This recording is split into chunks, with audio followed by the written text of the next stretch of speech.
con col, habéis visto el hongo que se hace una hernia.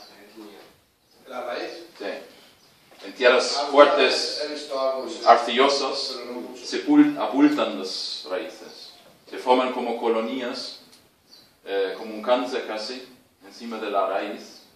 Pero no es porque la planta lo quiere o lo tiene inherente en sí mismo. No, es que nosotros echábamos el compost con amoníaco, demasiada fertilización y después la tierra es pesada y la planta se enferma. La raíz, en este caso. O el compost era un poco mojado y se han formado muchos nitritos y nitratos y ellos afectan también. ¿En qué forma afectan ellos la planta? Sobrefertiliza. Entonces tenemos elementos en la planta que no se forman totalmente, no se maduran a proteínas y forman una planta sana, porque está esforzado a absorber estos elementos químicos. ¿Y qué pasa con plantas de este tipo? Normalmente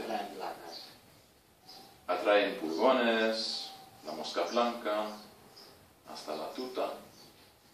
¿Qué pasa con las plantas? Y esto es también, vais a YouTube y busquéis ahora las nuevas investigaciones de los científicos, cómo comunican las plantas, la comunicación de las plantas.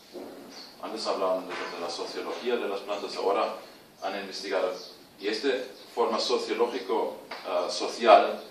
simbiótica y también de defensas que crean, ¿cómo lo comunican al medio ambiente?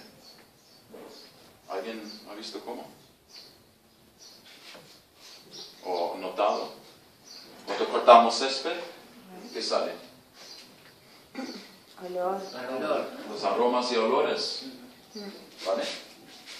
Y también en el cuerpo etérico, en el cuerpo vital, comunican a través de las energías.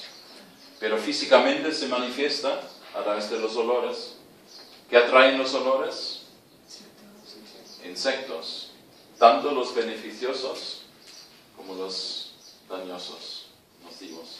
Y mismo ocurre en la tierra, ¿no? Cuando hablábamos de la hernia y todo eso. Los hongos y todo esto tienen sensibilidades y están atraídos por las diferentes exudaciones que tiene la planta en la raíz.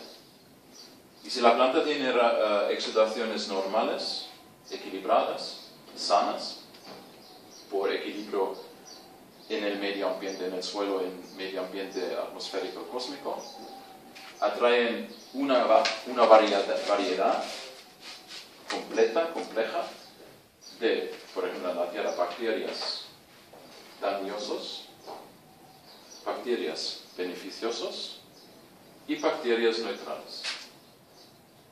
Es como en nuestra sociedad, ¿no? Tenemos 2% o menos que son líderes, que son dañosos, porque roban todo el mundo y se empoderan con cosas que no son suyos.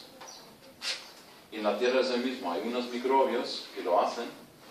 Ahora, si no tenemos el equilibrio de los buenos, voy a llamarlo en una forma u otra, los beneficiosos, si hay un equilibrio, ellos no pueden ganar la lucha en la tierra. Si hay un equilibrio. Porque los neutrales siguen a los dos y actúan como los líderes, microbios en la tierra, dañando o no dañando. Ahora la cuestión es, si comenzamos una huerta o un terreno donde no hay un equilibrio todavía de estos tres tipos de bacterias o hongos,